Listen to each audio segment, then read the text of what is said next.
I am very excited today to have the pleasure of interviewing one of the most famous people in my life, who is Miss Virginia Witmer, based out of the lovely city of Chicago. So, what I want to talk a little bit about today before I let Virginia introduce herself is trying something new later in life, because I think, Virginia, I met you when you were, was it 78 years old?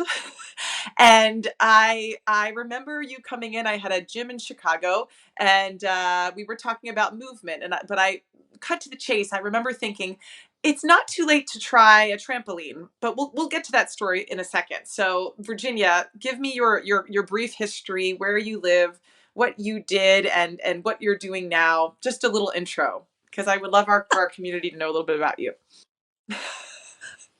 My story is absolutely so crazy.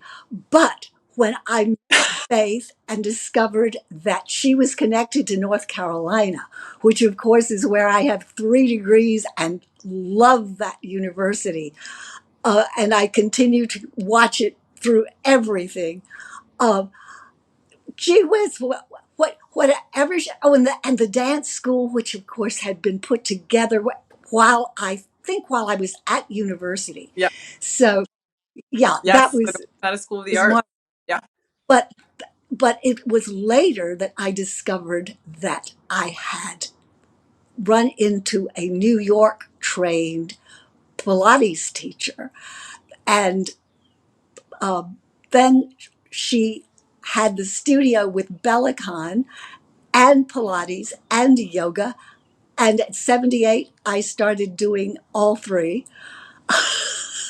And here I am at 6 weeks short of my 91st birthday. Oh, by the way, I think I have to throw in, because of movement, living 10 years on a small boat on the French canals where I got lots of exercise. That's my favorite part of your story. Because I remember you telling me that, and you speak French, right? Your that's your second language. Yeah, that's my second language. So I remember you falling in Chicago on the ice years ago. Do you remember this? You had crutches. I do indeed. Yeah. And I remember having this conversation. It was like, how are we going to get back to real life? How are we going to go from the crutches? And it was just such this crazy journey to see you at the age you were at, going from, being on crutches to then bouncing on a trampoline. And it's this most inspiring story to me, because one of the biggest things I hear from people is, it's too late to start movement. I don't want to try anything new. And you inspired me for so many years, because I tell your story to everywhere I go of, it's not too late. Here's an example of why. And I always I wonder what you thought when I said years ago, no, we're gonna get you on a trampoline. You're almost 80, but I think it's a great thing to do. Like, what was your first thought? Were you like, she's crazy? No, no, I, I suppose it's because I had enormous faith in Fayth, simply because the North Carolina connection, the the dance connection, um, and we had so much fun. And of course, I have to throw in Sarah too. The two of you together made Yes. this wonderful atmosphere, which I it was fun. I loved it. I had just lost my husband, and this was a party. Yeah.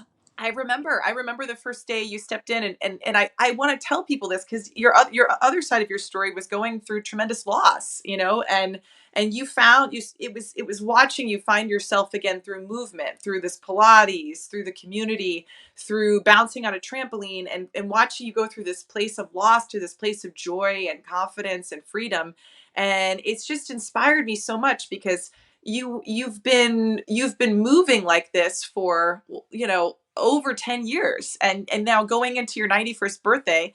I thought, I have to interview you. You're the perfect person to interview. So what advice would you give people who they feel like it's too late in life, like they feel like they've just passed their prime and they're not sure how to begin?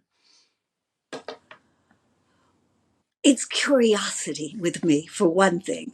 Always wanting to know what will happen if. Oh, I love that. I love And that. Instead of thinking yeah, the fear side of it. It's the curious, the positivity. And every commercial says I'm supposed to be terrified of falling. My latest, I've had two Mm. bad falls lately, no broken bones. My mother had osteoporosis, and by the time she was my age, she was like this, literally, completely Wow. back. Um, let's see what else. Oh, and I just had a DEXA scan, a bone scan, and they tell me that in 3 years my spine has not changed. I still have osteopenia, but I've had two bad falls this year, no broken bones. Still, I do carry it, but I don't. But this, hey, this is a good story. I walk away and leave it. I'm always walking away and leaving the cane. I carry it as much for protection. It's one of those wonderful four pronged things. Oh, and one day I'm walking down the street. This will make you laugh, Faith. I'm walking down the street and there's a guy ahead of me that I know is stoned, not drunk, stoned. So I think, how am I? And so finally I decided I've got to, because, he's just sort of making his way down the street and I'm in a hurry. So when I got, I got to pass him, he looked at me and he said, "I want to touch you." And I just pushed my four pronged cane just slightly in his direction. I was carrying it. Oh my gosh, Virginia. So it's really just an act. You're almost like Willy Wonka at the beginning of the movie. He doesn't really need the cane. He just goes right into it. There are days when I feel stiff. I mean, the winter has been a bit like COVID for me because I have been a bit stiff. However, this morning I got my hands flat on the floor again. I had missed that for about probably since December because Yeah, cold really does sink into the bones of an ancient. There's just no getting around it. But yeah. I've learned so much. Being 90 has been a school that will help me get through 91, I think. I remember when I came to your house years ago, and you had just gotten a bellicon, and we were setting it up in your house, and I insisted, because you were in your 80s, that you had these support bars, and you did not want them. You said, "I don't need the bars," and I loved that you said that. And I said, "Just do me a favor. You're living alone. Just keep the bars on." But you really didn't use them, but they were there to kind of help you get on and off. And it was just this beautiful thing to see. You start with your hands like this on the bars, and then suddenly you didn't need them. And do you think that's sort of helped you build confidence against, falling and everything, as your body was aging? Endlessly. I mean, the whole thing about moving is, if as long as you're moving, there's hope. It's when you quit moving Yeah, and you quit thinking. And I haven't done either. I think I should throw in about my head. I have continued yeah. to my I am one of those damned, what do you call them these days? Damned liberals who marched against the Vietnam War. I can no longer march. I can't rally for more than 30 minutes. I rallied against Dobbs with a sign that said, "A day that shall live in infamy, December FDR, uh, December 8th, 1941." And by gum, a 30-year-old took it from me when I had to leave, because 30 minutes. But I can write postcards to voters, and I'm doing it. It isn't for And nothing that inspire I'm others. the printer in my first grade class. The simple continuing to work with indivisible is another good in my life. I just want to tell our community at Bellicon and let everybody know that, you know, part of the reason I loved your journey is that you started bouncing at 78. You're now going to be 91 in May. And it's amazing to think that you've now been bouncing, for over almost 15 years, right?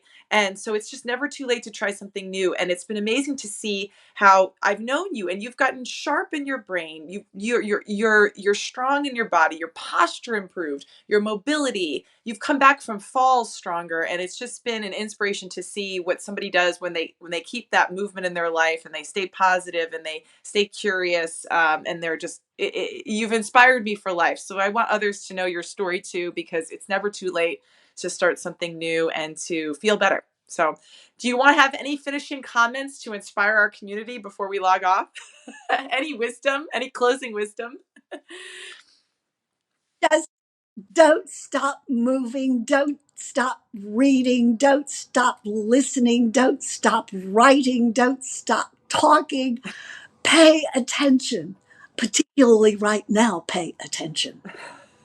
How's that? I love it. Thank you, Virginia.